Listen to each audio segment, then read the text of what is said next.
Hey everyone, it's been a minute since I made videos. I got busy having a child and she's now almost 2.5. And I feel like I sort of have some time again to hopefully pursue this side passion and make some more videos. I'm planning to freshen up the channel this year and put out some new content.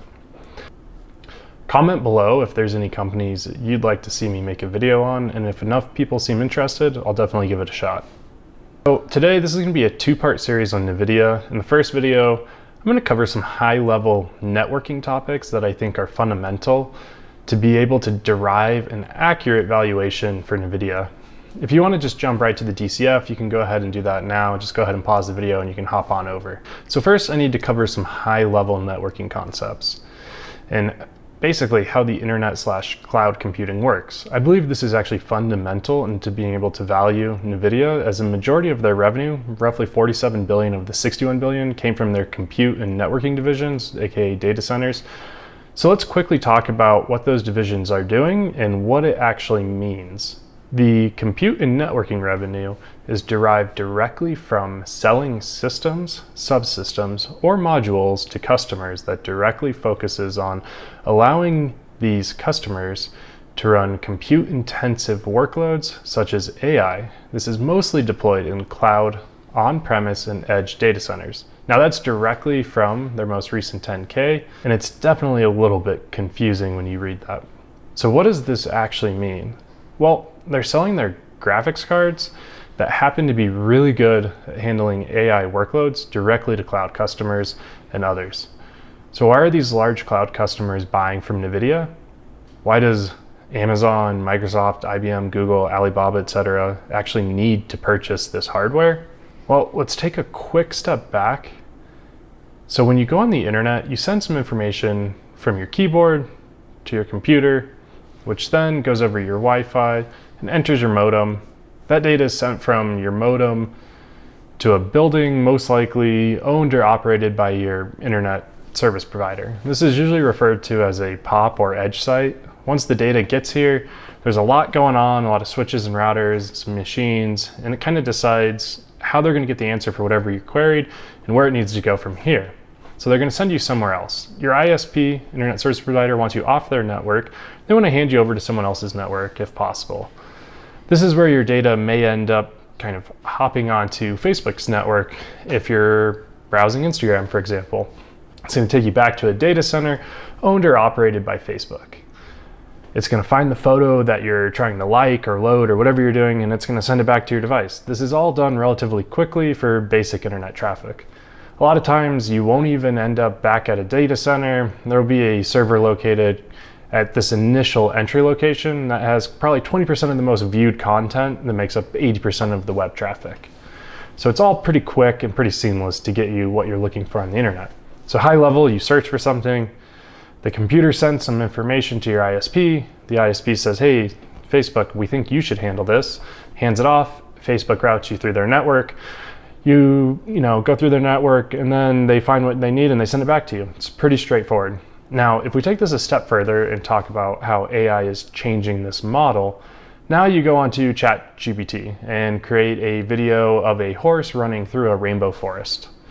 This content doesn't actually exist. It's not stored anywhere on anyone's network. These large AI models will create this content, but that isn't easy or free. You need a lot of processing power, and to do this, so you end up kind of going back on the network of ChatGPT. They leverage multiple cloud providers. So let's say you're on Amazon's network. They're going to route you back to their data center that is specifically for handling ChatGPT traffic. Now the data center will say, hey, LLM, make this video of a horse. And the data center is sort of like, whoa, slow down there. That's a big ask, and I have millions of other queries to do. So you're in a queue, and now all of a sudden the model that's running all these different tasks takes yours and spits those results back out to you, and then over the next 20 seconds you look at this little video on your computer and you think, whoa, that was kind of cool. But that took a while to do. Now Amazon's looking at their network and seeing how long it is taking to process all of these queries and trying to figure out a way to do it as quick and efficient as possible. So this is where we enter Nvidia. Hey everyone, GPU 1,000 times better than my closest competitor at handling these strange ML and AI queries that are being sent to you. For only $40,000, you can buy one of me. Problem is, you need thousands of me, not just one. So here comes Amazon and a blank checkbook to start buying H100 GPUs from Nvidia so they can handle more AI workflows. Now, you have a race between all the cloud providers at the moment to provide more compute. You build a network for kind of peak demand, not necessarily current demand. So think Super Bowl Sunday. You want to handle all the traffic that could come through at that time, the most amount of traffic possible, which leaves some idle capacity at other times. So if you're a large cloud provider right now, you're looking at kind of all of your customers and saying, if each one of them implements an AI-based model or workflow, we need to support X amount of demand, which results in X amount of GPUs to be purchased from Nvidia to handle that computing. It's pretty easy to see how if you're the only provider of compute and everyone wants more and more and more compute to make their network as resilient as possible for all of this AI boom and demand, you're going to sell a lot of GPUs at whatever price you want. Okay, so that's the high level of cloud compute in a nutshell. Now, the second big piece they mention is edge data centers. These are POP sites, like I mentioned earlier. If you're Amazon handling queries, you may realize that all your POP sites around the world, you can throw a few of these H100 GPUs there and allow customers to actually get a kind of quicker result for a simpler task. If a basic query comes along, such as summarize this PDF for me, that might not be as compute intense and it'll be easier workload. So you can throw kind of a mini data center where the internet traffic is originally coming in, so you don't have to route it to a data center and route it back. So it speeds things up, takes a little bit of compute off of your main data center, a little bit more cost efficient for Amazon is not having to route all the traffic. So there are some benefits to it. And that's one of the other big pieces of NVIDIA's revenue at the moment. And now the last piece that they call out is on-premise. I don't know for certain, but my hunch is this is going to be mostly high finance where speed is critical, and then also Meta. They're developing their own AI models. They manage their own network traffic for Facebook and Instagram, I believe. I don't think they use a cloud provider. So they're going to invest in a lot of infrastructure there themselves and bring it on site so their models can run faster than anyone else's as kind of a edge over the competition. And I'm sure there's some other kind of cases that I'm not thinking of where you would still leverage on-premise, but most companies nowadays are in the cloud through one of the major providers. So those are the three primary drivers right there for their revenue, and it brings me to my next point. Is this revenue growth and base sustainable?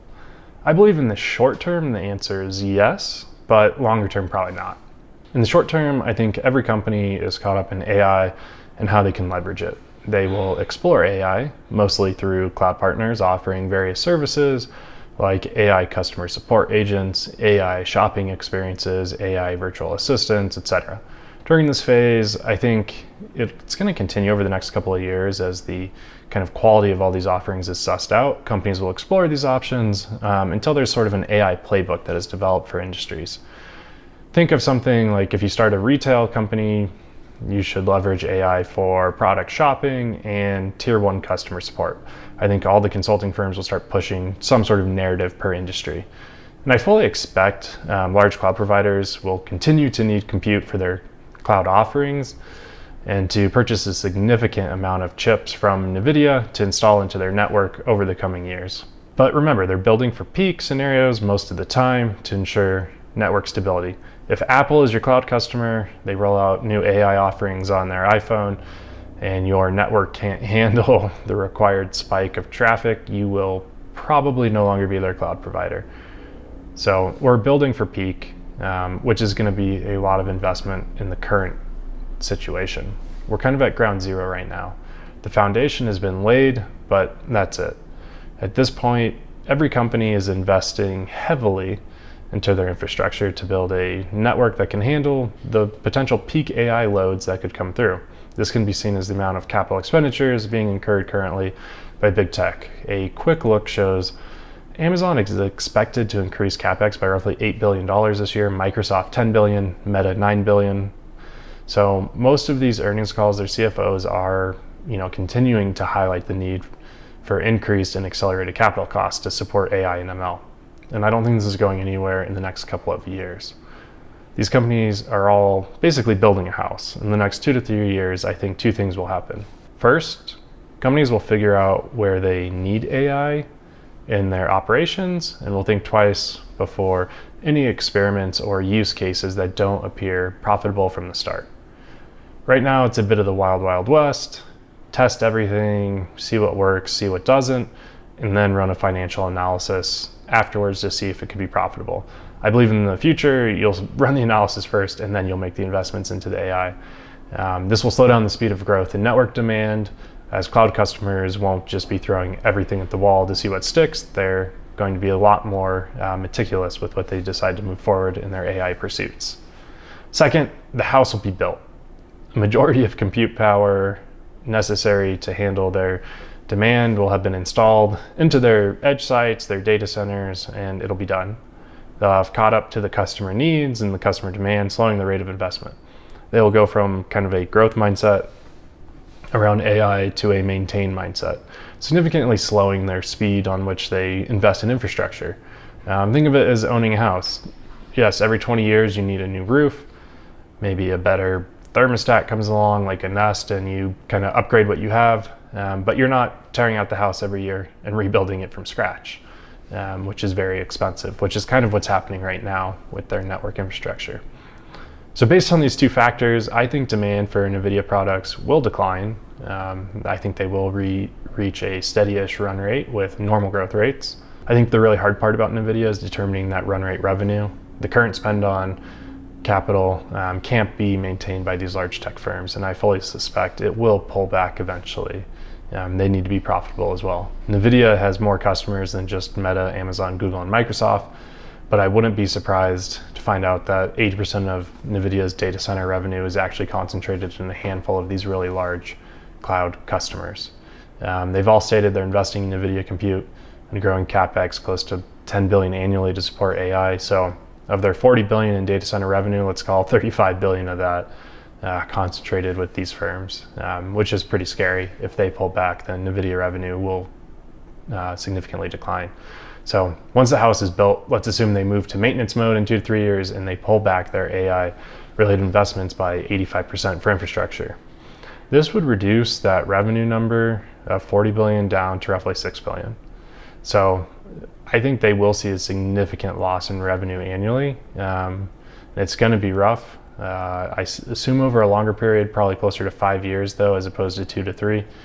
I'll also layer in some additional growth over the next couple of years when I model this out, as I assume the revenue will continue to grow for a couple of years before hitting that maintenance mode. Now, there's a few key assumptions in my thesis here that kind of, my valuation relies on. First, the demand for AI and ML will not grow exponentially.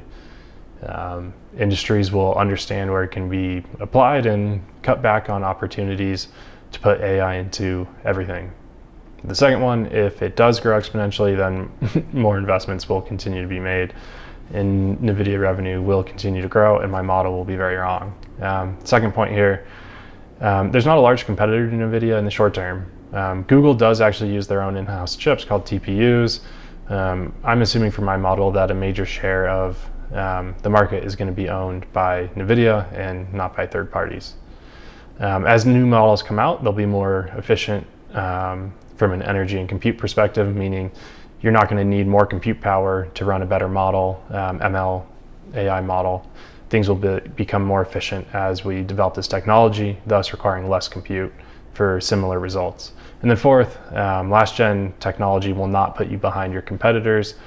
As long as you have enough compute to cover your demand, then you won't have any issues. So this will be like the iPhone. It's nice to have the latest iPhone, but it's not necessary. On the AI side, Walmart's not going to care what GPU is handling their AI chatbot for a tier 1 customer support agent. They just want it to be reliable and working well. So let's hop on over to the DCF and I'll walk through that at a high level and see what kind of valuation we end up with.